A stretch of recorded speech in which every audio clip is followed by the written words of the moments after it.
to the Glitter and Sage podcast. My name is Melissa and I will be your host.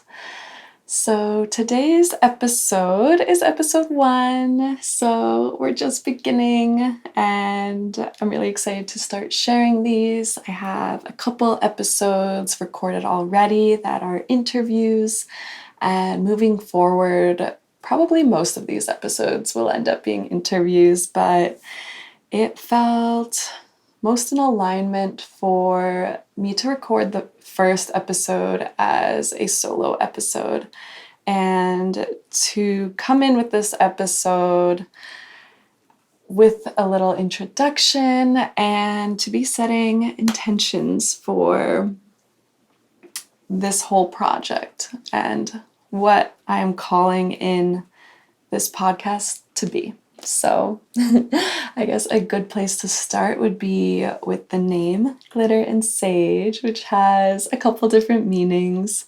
But for me, they are really symbolic, glitter and sage, as representations for kind of like ingredients for what makes us feel the most connected to ourselves and to others and to the universe, and the most alive, the most tuned in.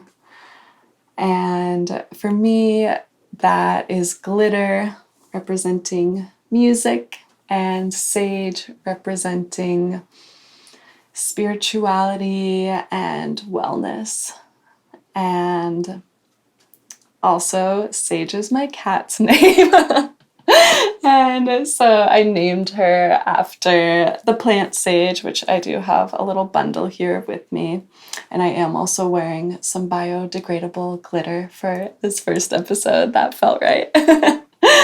But so I named my cat Sage after the plant sage. And when you smudge and burn a bundle of sage, the smoke that comes from it is really cleansing for the space. And she's laying over here in the room, so it's cool that her energy is in here while I'm recording. And she's gray with these beautiful white stripes on her belly like smoke, so that is why she's named Sage. But and I probably will talk about my cat pretty often on this podcast. But so glitter and sage being music and like spirituality, those are kind of the two worlds that I have been really involved in. So I will share a little bit of an introduction on myself.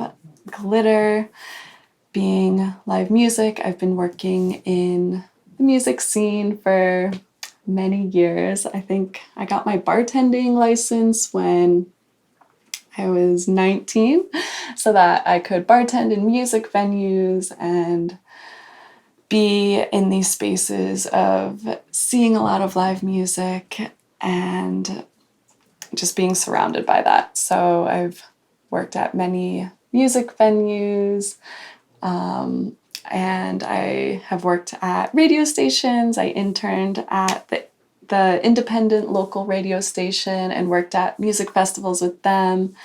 Then I later worked at corporate radio for a little while.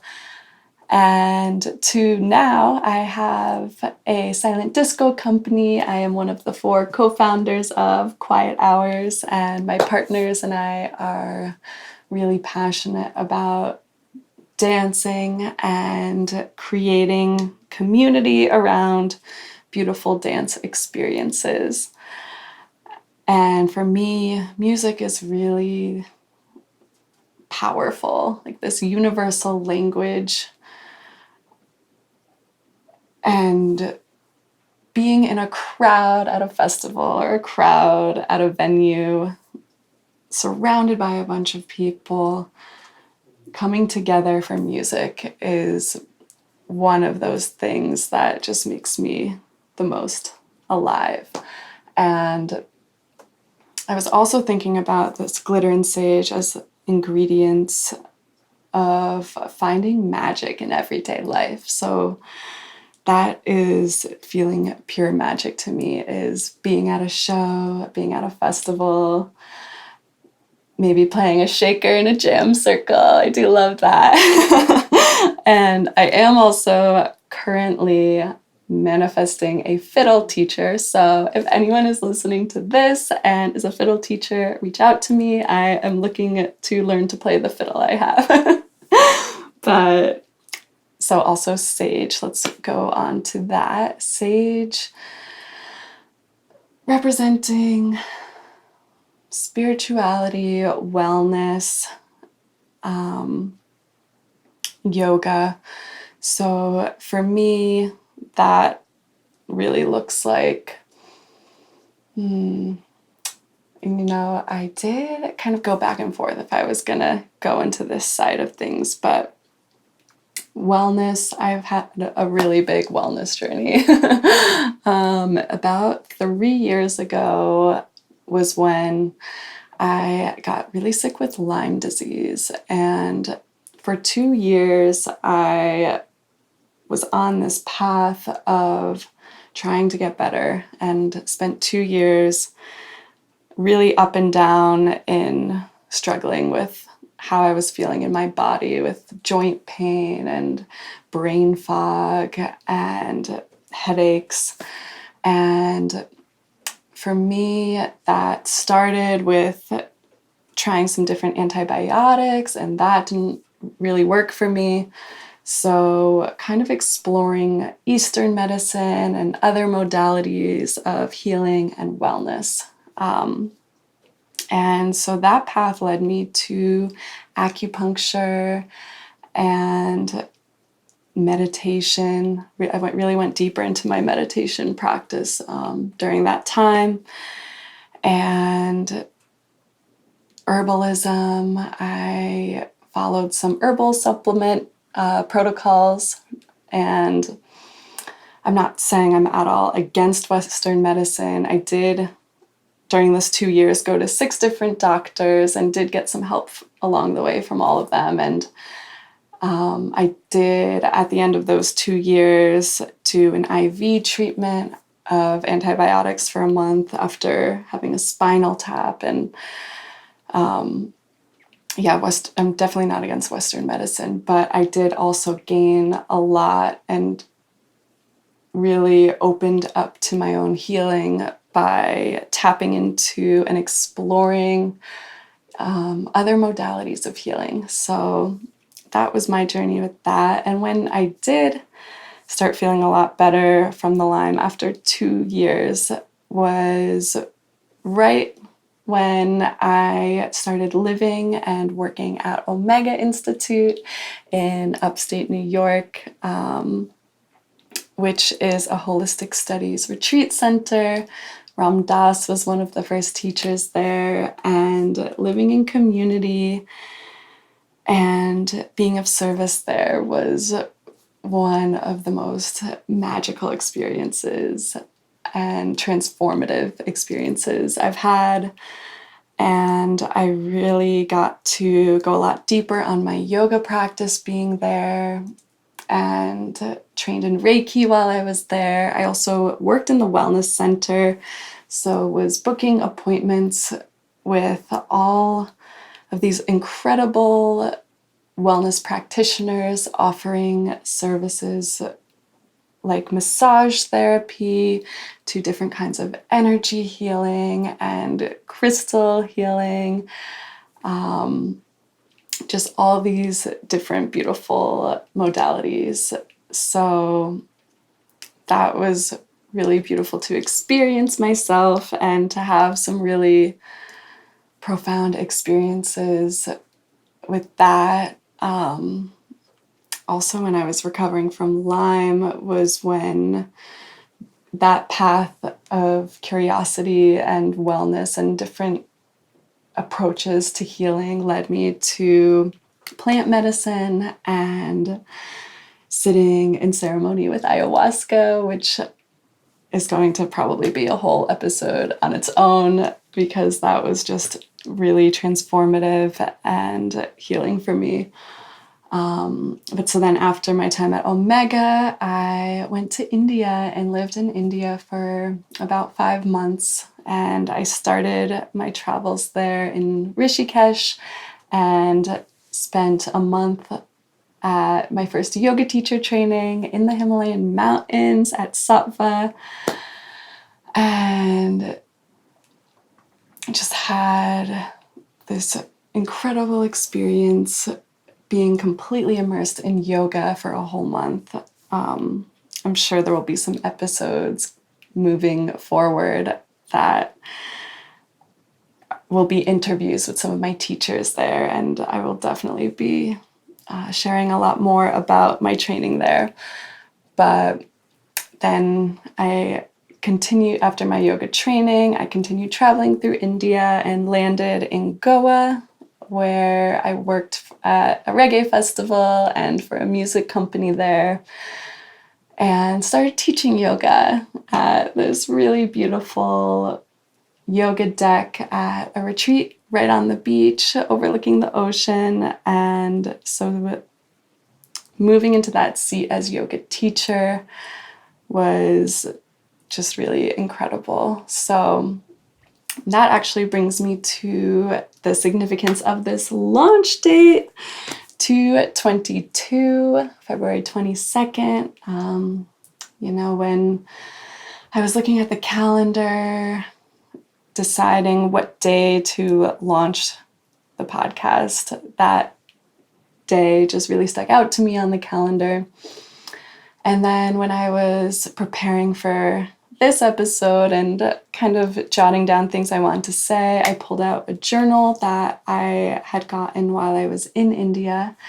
And on the very first page of that journal was dated 2/22/2020. And that whole journal entry I wrote sitting on the beach at sunset right after teaching my very first yoga class. So that was kind of a sign from the universe, seeing that date written and the significance of that day to me after this long healing journey I was on of being sick for a long time, and then to have finally made it to India and been in a place in my own wellness of feeling healthy enough to do an intensive yoga training and then to begin teaching yoga. That day was just really special to me, and it was really magical to read the words I wrote on that day and to transport back to that day. So that felt really aligned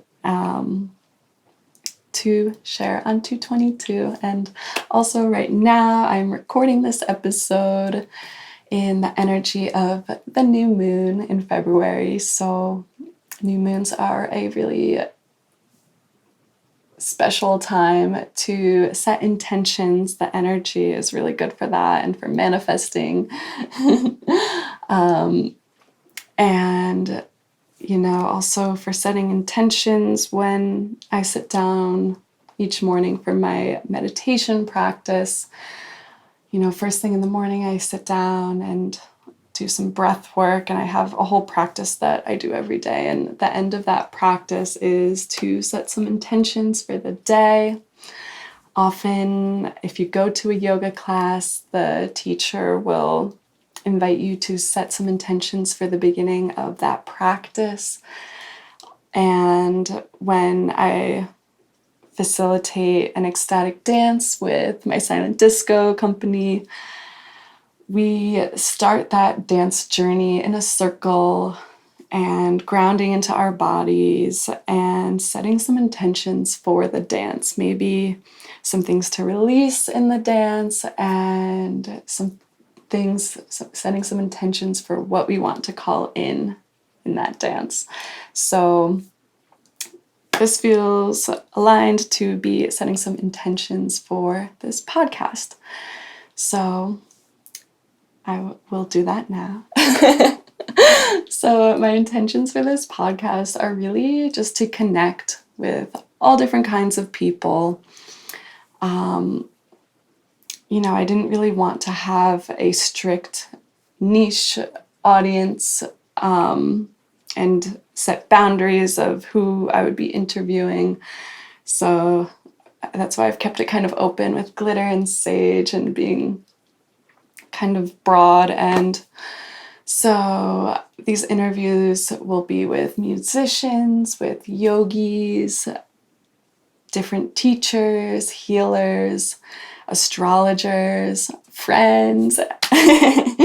And the intention is just to connect and to share stories, to share wisdom, share different experiences of how we feel connected with the world, with ourselves, how we experience this magic in everyday life, this glitter and sage.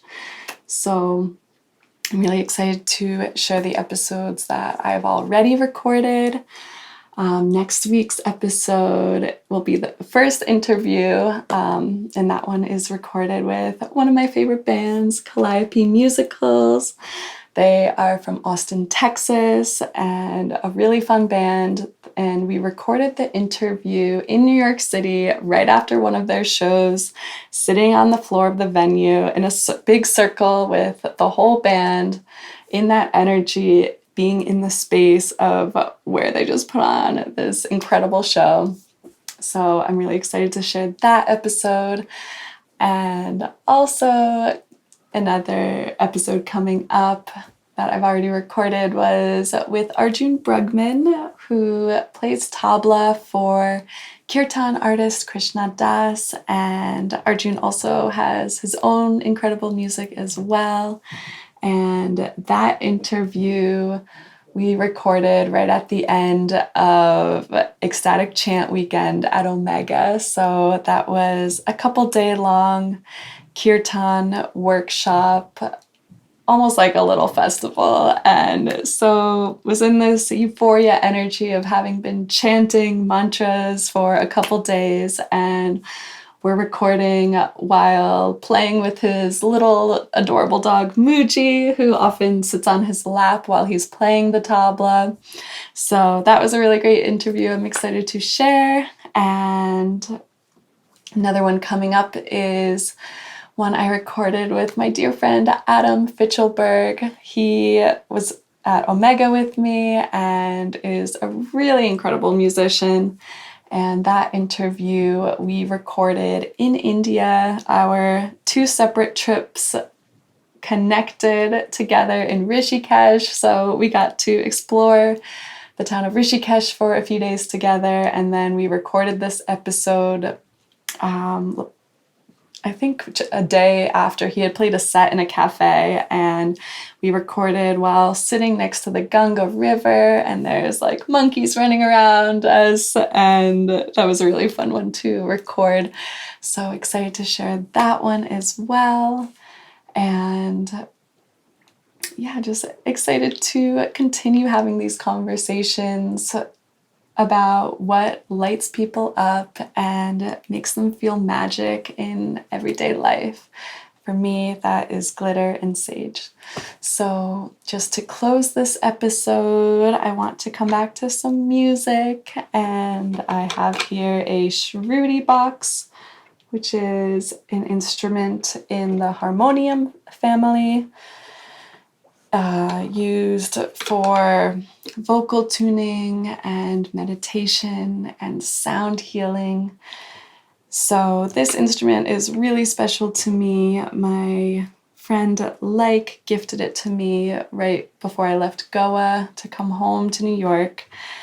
And so I just wanted to close this episode by sending these intentions we just set, sending them out into the universe with the vibrations of the Shruti, and sending vibrations of love and sound healing to everyone. So if you are listening at home and you feel called to find a comfortable seat, maybe closing the eyes, drawing the gaze inward.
Thank you so much for listening and for tuning in. And I can't wait to keep sharing these episodes with you.